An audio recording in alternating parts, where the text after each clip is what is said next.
దేవుడు ఎవరెవరికి బలం అనుగ్రహిస్తాడు? దేవుడు ఎందుకు బలం అనుగ్రహిస్తాడు? Praise the Lord. ప్రభు నామంలో అందరికీ వందనాలు. దేవుడు మనకి ఈరోజు ఇచ్చిన వాగ్దానము బలము. దేవుడు బలం అనుగ్రహించువాడుగా ఉన్నాడు. అయితే దేవుడు ఎవరెవరికి బలం అనుగ్రహిస్తారు, ఎందుకు అనుగ్రహిస్తారు, కొన్ని వాగ్దానాలను చూద్దాం. మొదటిగా సంఖ్యాకాండము 14వ అధ్యాయం 18వ వచనం చూద్దాం. నా ప్రభువు యొక్క బలము గణపరచబడును గాక. దేవుని యొక్క బలం అంట గణపరచబడును గాక అని సంఖ్యాకాండం 14వ అధ్యాయం 18వ వచనంలో చూసాం. అలాగే నిర్గమకాండము 19వ అధ్యాయము 9వ అధ్యాయం 16వ వచనం చూద్దాం. నా బలము నీవు చూచినట్లును భూలోకమందంతటా నా నామము ప్రచారము చేయనట్లును ఇందుకే నేను నిన్ను నియమించి తిని.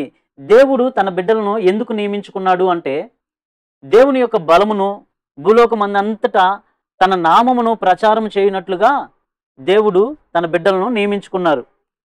అలాగే మొదటి దినవృత్తాంతాల గ్రంథము 29వ అధ్యాయము 12వ వచనం చూద్దాం.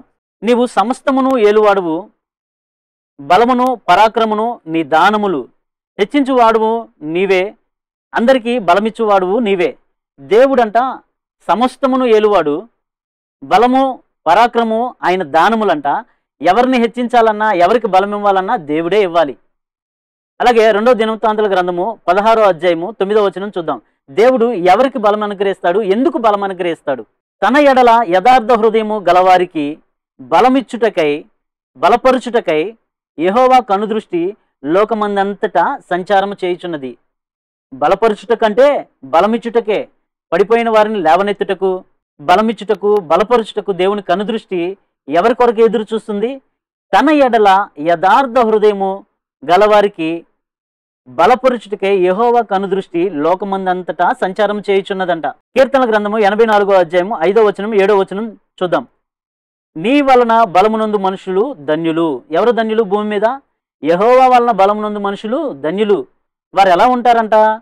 వారు నానాటికి బలాభివృద్ధి నొందుచు ప్రయాణము చేయుదురు. యెహోవా వలన బలమునందిన మనుషులంట రోజు రోజుకి బలము పొందుకుంటూ ప్రయాణము చేస్తారంట. ఈ విషయం మోషే గారి జీవితంలో నెరవేరింది. మోషే గారు చనిపోయినప్పుడు ఆయన దృష్టి మందము కాలేదు, ఆయన సత్తువ తక్కువ కాలేదంట.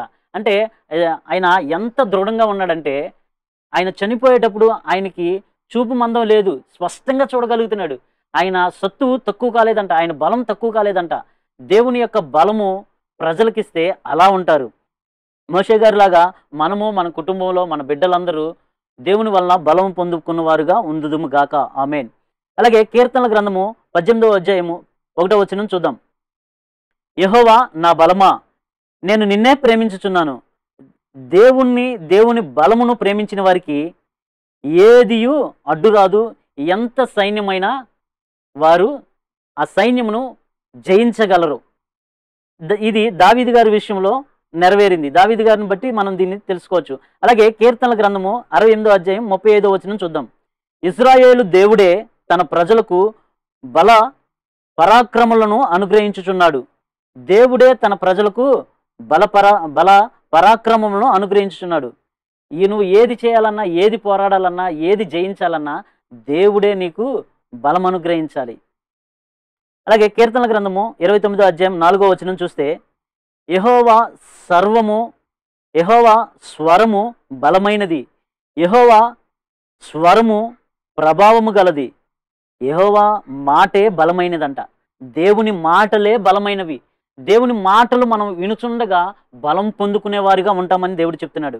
యెహోవా స్వరము ప్రభావము గలది.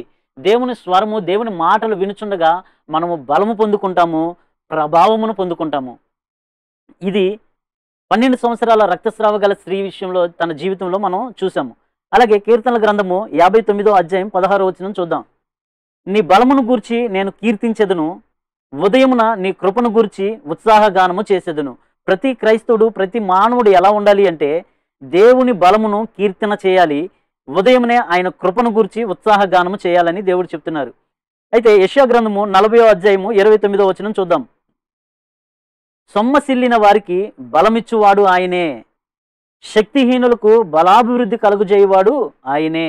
సొమ్మసిల్లి పడిపోయిన వారికి, శక్తిహీనులకి బలాభివృద్ధి కలుగజేయవాడు ఆయనే. ఈ యొక్క వచనం నూతన నిబంధనలో 38 సంవత్సరాల నుంచి కదలలేని పరిస్థితుల్లో ఉన్న ఆ కోనేటి దగ్గర పడిపోయి ఉన్న వ్యక్తికి దగ్గరికి దేవుడు వచ్చి ఏమిచ్చాడు? ఆయనకు స్వస్థత ఇచ్చాడు. అలాగే సొమ్మసిల్లి పడిపోయాడు ఆయన 38 సంవత్సరాల నుంచి. ఆయనకి బలం అనుగ్రహించాడు. శక్తిహీనులకు బలాభివృద్ధి కలుగజేయవాడు ఆయనే.